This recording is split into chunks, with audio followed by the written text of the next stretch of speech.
Welcome to JohnSwift Homes Real Estate. My name is John Swift.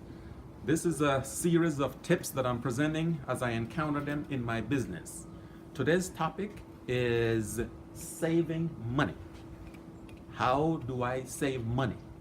That's one of the things I encounter on a daily basis in my business. Folks want to buy homes. That's the business I'm in, selling homes. Folks want to know, how do I buy a home? Sometimes they don't have the down payment. We have to start from the beginning. And the beginning, I tell folks, is let's see where your money goes. That's the first tip I'm giving you today. And how do we do this? We do this by keeping track of everything that we spend.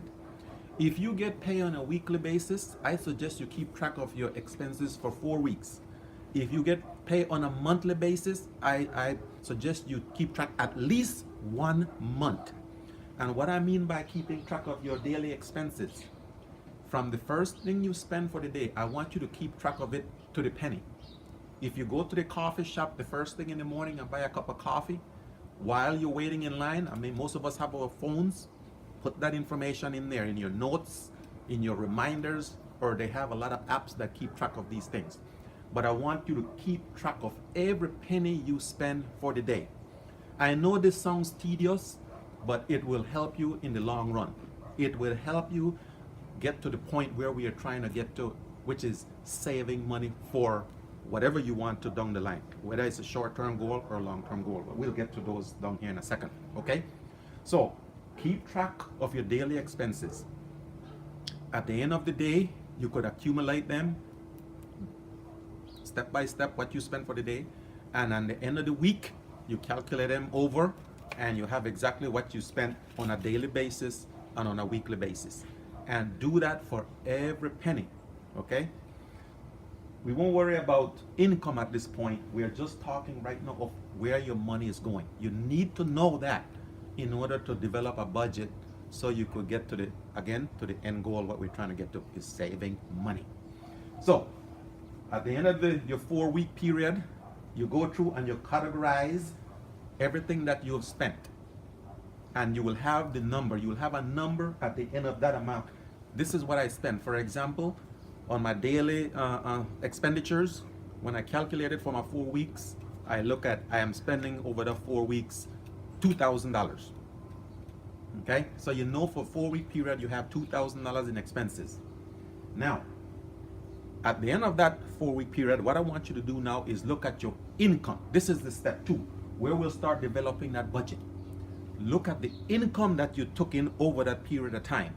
Okay, whether it's a salary, whether it's interest on accounts that you may have, or dividends, whatever it is. But I want you to look at that income. Okay. And once you calculate how much, what's that income in for the 4-week period, you'll see what you have. For example, let's say you have income of $1,900 for the month and you spend $2,000. Right there, you know that you are negative $100 for the 4-week period. Okay? Or you may have income of $2,500 and you spent $2,000 over a 4-week period. So you have a savings of $500 per month. And that's where, for that 4-week period. So that's where we want to start with. Find out where your money goes. You have to keep track of it on a daily basis. Every penny, don't estimate. Every penny. And then you look at the income. And then we'll develop the budget. What are we focusing on? What do we want to save for? If it's a short-term goal or a long-term goal, it could be. So once you have that, you know exactly where you need to, what you need to do, whether you are negative or a positive. If you're positive, you might say, oh, I don't need to do anything now, I already got the money in there. No, don't think like that. If you were saving $500, maybe you could save $600, or maybe you could save $700, okay? So don't think because you are a positive, you don't have to do anything. You could still might be able to do better. So once we get here, we know where money goes. Now let's set the goal. What do we want? What are we shooting for? Is it short term, whether you need to buy a car, or whether you need to save for a house long term, whether you need retirement, whether you need your emergency fund, I suggest you start with your emergency fund. You always want to have an emergency fund available to you. And that to me is, I would estimate, either 3 to 6 months of living expenses. We went through our 4-week period and we know that we spent about $2,000 over a 4-week period. Well, for a 3-month, that's $6,000. For 4 months, that's about $8,000 in emergency expenses. I would suggest at least 4 months to set aside for emergencies. Something happens, you have that money available to use. Once you get your emergency fund going, then you'll need to save for, let's say, to buy a house. I'm in the real estate business. I'm here to sell homes, so I want to help you to save in order to get you a home if you're not already in a home. Or maybe you want to move up. So that's another goal that you could set, saving for a home. Kids' education. You might be single right now, but you plan to get married, you plan to have kids. Kids' education.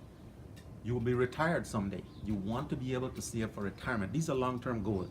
The kids' education, the retirement, these are long-term goals. Buying a home could be a short-term goal or a long-term goal. I look at short-term within 1 to 3 years, long-term over 3 years, okay? So let's set those goals. Once we set the goal, then we know how to work our budget in order to save for that cause. So let's start with the retirement, I'm sorry, not the retirement, but the emergency fund, because that's the key. We want to start with that. So we look at our budget and we are negative $100 per a 4-week period. So let's look at that as $100 per month that we are in negative when we did the first budget. Okay? Now we have all the little expenses that we spent over the 4-week period. From the first thing in the morning till we go to bed at night, we have an itemized list of everything we spent over the period of time. So now you will need to go through that itemized list and see where you could cut back in order to save. We have to come up with a goal of, let's say we'll save $200 a month will go into the emergency fund. So we are negative 100 right now. So we have to come up with $300. So you go through that itemized list on a daily basis. Where can we cut back? For example, if you go to the coffee shop first thing in the morning, buy you a cup of coffee, what is it, $4.50, $5, $6, whatever it is, you have that, then you go to lunch, then you go to break, then you buy snacks, or then you go to the store, you buy your shoes, clothes, whatever it is. You have all those lists of all the things that you spent. When you go through that, you go through and see what can I cut back on or reduce. Now, let's say you buy a cup of coffee 3 times per day. I don't want you to cut out coffee altogether. Let's say you go on the way to work, you stop off and you buy a coffee at the coffee shop. Okay, my thing would be, okay, a cup of coffee or a latte or whatever it is may cost you $4.50, $5. How could we reduce that? My suggestion to you would be, get you a coffee pot or an espresso machine or whatever it is and make your coffee the first thing in the morning.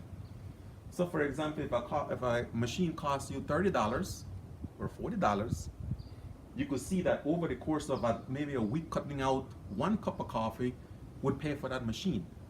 And then after that week or so, then that goes into the savings realm. So that's what we start with. That's what we have to do in order to determine where can we cut back. And once you cut back, you will see that the amount of money that you're saving will start increasing. And once it starts increasing, you put it in your emergency fund. Once you start building up emergency fund, once that emergency fund start building up to get to $8,000, $200 a month, $300 a month, whatever it is you could put in there, get that emergency fund going first. Once you get that going, then you start for the other things that you want. For example, maybe buying a car. You want to start saving. Start splitting that between emergency fund and saving for the car. we could work on that. If you have, contact me and I could work with you.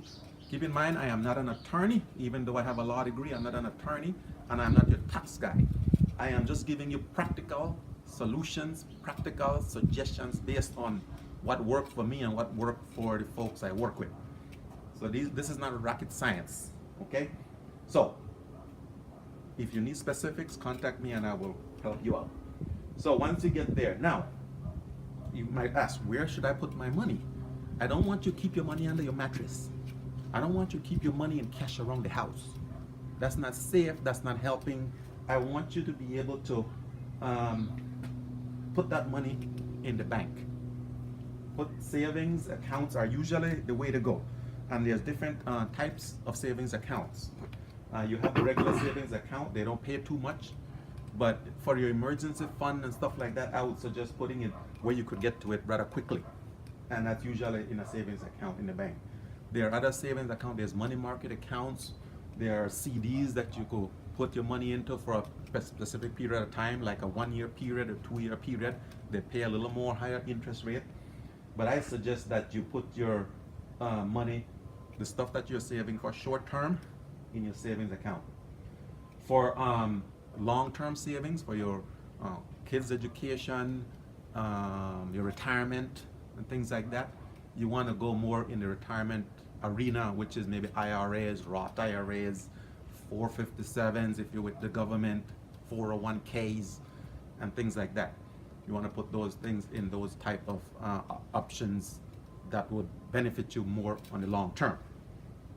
Okay? And I highly suggest that you start automatic savings. This is the key for folks that are getting started. Certain amount, if your company allows it, the money goes directly from your company, your payday goes directly to the bank. I suggest that you do that. Or some, if your company doesn't have that, you could set it up with your bank. The bank automatically sends the money to certain, wherever you want it to go. If you're with mutual fund companies or different 401ks, 457 companies that manages those accounts, it could goes up directly there. I suggest you do that, but the automatic savings is a key. It takes the stress off of you to make sure that you're putting that money in there. The money goes directly into those accounts and things like that. So I suggest that you do that. And then periodically, if you're doing this weekly, if you get paid weekly, as we talked about that example, we use a 4-week period. You want to be do a periodic checkup on a monthly basis to see how you're doing and make some adjustments. If you are saving now $200, maybe you could look and see where you could cut back in order to increase that to $300 and stuff like that.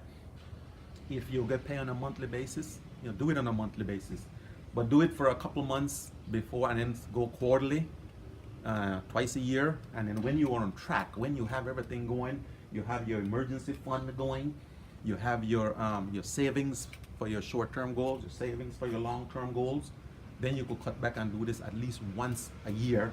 Do your periodic checkup. Okay, so let's do a quick review here.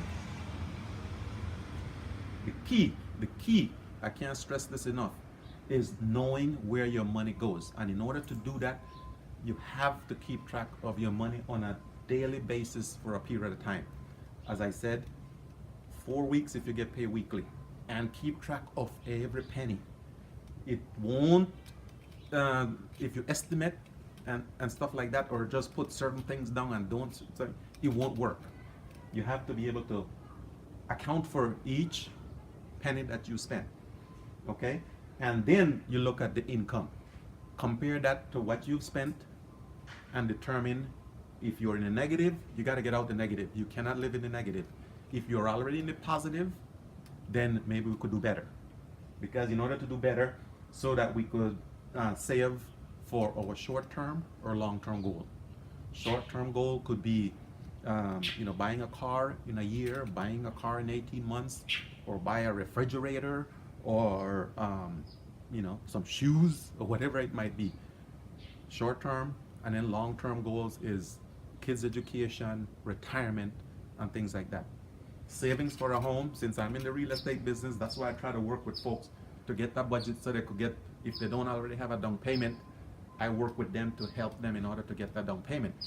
But in order to get a home, there's other expenses involved in that. So we still have to work on a budget and make sure that they have that money available in order to do that, in order to make things work in the long term. Okay, and make sure you set the money aside as we talked about. The various options, short term, make sure it's in the bank, make sure you can get to it for emergencies, bank accounts, savings accounts, CDs, mutual certificate of deposit, money market account, or regular savings. Automatic savings, very important. If your company allows it, make sure the money goes directly from your company to your accounts, whether that's in your retirement fund or in some of the different accounts that you may set up within the banks or the mutual fund companies and things like that. Make sure that money goes directly. If your company doesn't allow that, make sure set it up with your bank. So your bank or your credit union, the money goes directly from there to those investment options that you've set up. And then you have to be able to do periodic checkups on that, on your financial health, to see how you were doing, where you're positive, where you're making strides, where you need to improve, and then go ahead and make those adjustments in order to meet the goal that you've set for yourself and for your family. Okay? Don't forget, this is John Swift. Like my video and subscribe to my YouTube channel. Okay? Until next time, Swift Tips out.